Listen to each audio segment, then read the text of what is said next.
सगळ्यात महत्वाची दुसरी कृपा त्यांच्यावर नाही, जिचं नाव आहे आत्मकृपा. परमार्थामध्ये सगळ्यात आवश्यक आहे दुसरी कृपा, आत्मकृपा.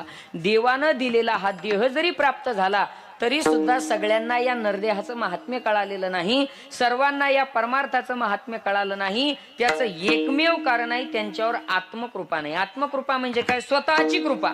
स्वतःची कृपा म्हणजे काय? ज्याची त्याची, ज्याच्या त्याच्या मनाची कृपा. परमार्थामध्ये आपल्यावर आपल्या मनाची कृपा लागते तेव्हा परमार्थ सुरू होतो. परमार्थ हा बळजबरीचा आहे का?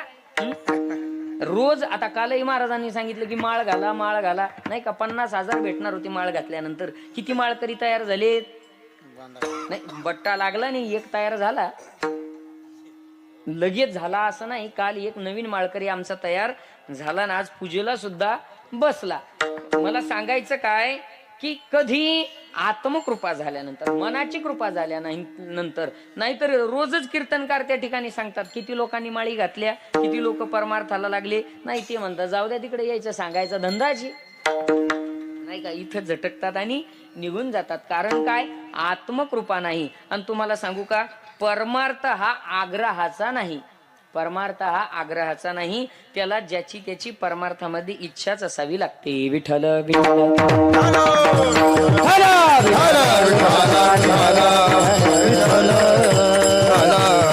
आग्रहानं जमत नाही. काही काही ठिकाणी तीनदा जाऊन आलो आपण, तीनदा जाऊन आलो, पण कोरे येत अजून. का? आत्मकृपा नाही. आत्मकृपा लागते. आणि काही काहींच्या दारात एकदा गेलो, पहिल्या चक्रात काम झालं. का? आत्मकृपा. आत्मकृपा. आत्मकृपा आवश्यक असते. बळजबरीचा परमार्थ बळजबरीनं परमार्थ त्या ठिकाणी होत नाही. आमचे गुरुवर्य राऊत बाबा नेहमी दृष्टांत सांगतात या बाबतीत.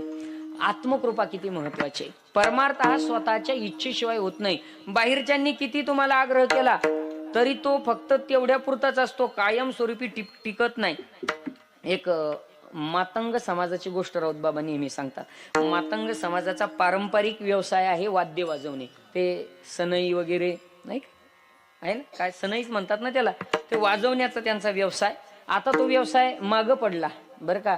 आता डीजे साऊंड सिस्टीम आली, त्यामुळं बरखास्त झाले ते बरं का.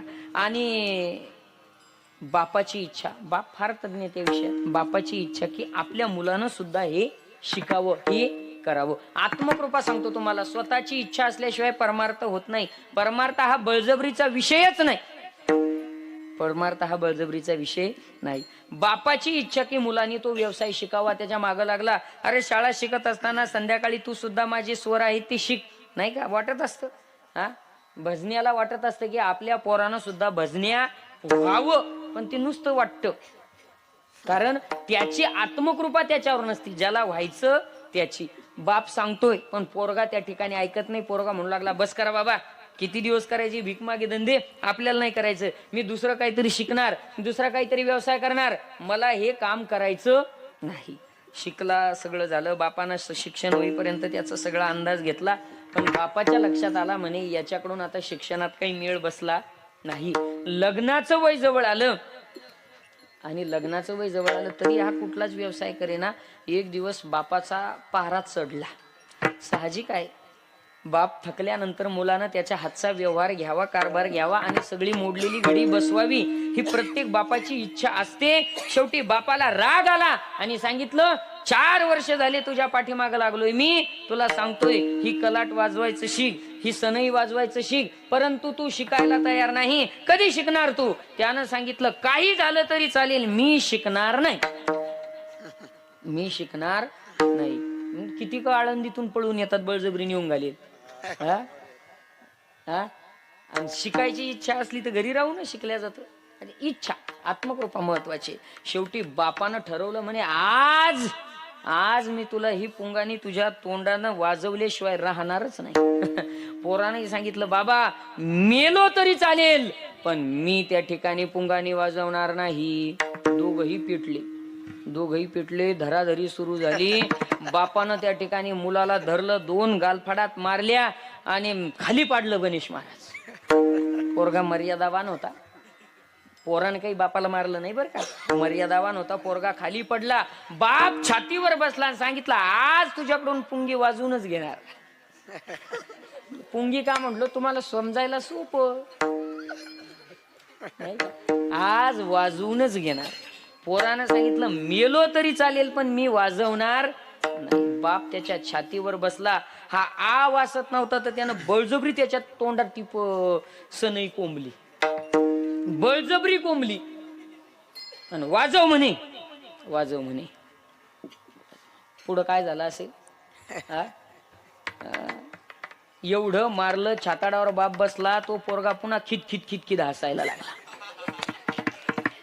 आता असं सुरू असल्यावर असं जर कोणी हसलं तर त्या रागातल्या माणसाला पुन्हा अधिक राग येतो. बापाला पुन्हा राग आला.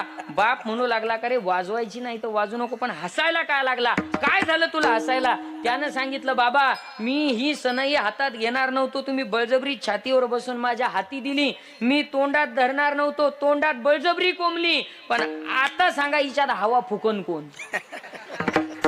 मी जर हवा फुकली नाही तर ही वाजणार का?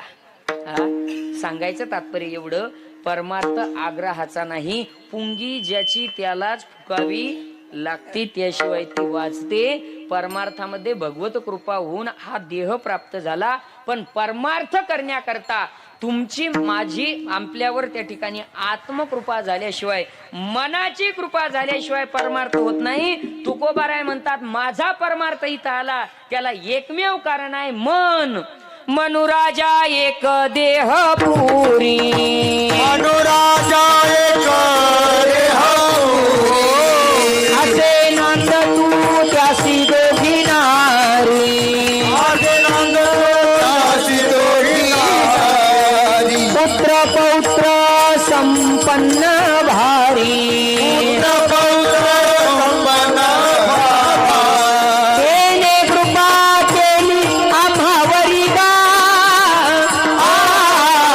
मनवोनी आलो या देशा, मनोनी आलो या देशा. आमच्यावर कोण कृपा केली? मनानं कृपा केली. आपला जो परमार्थ चाललाय हा मनाची कृपा आहे. जर मनानं ठरवलंय गावातलाच महाराजांनी एवढी थंडी आहे, कशाला जायचं? झालं ना कीर्तन रद्द नाही का? आणि इथं आलेत याचा अर्थच आहे की आपल्यावर त्या ठिकाणी मनाची कृपा आहे. म्हणून आलो या देशा. परमार्थामध्ये देवाच्या कृपेनंतर दुसरी कृपा आवश्यक असते, ती आत्मकृपा.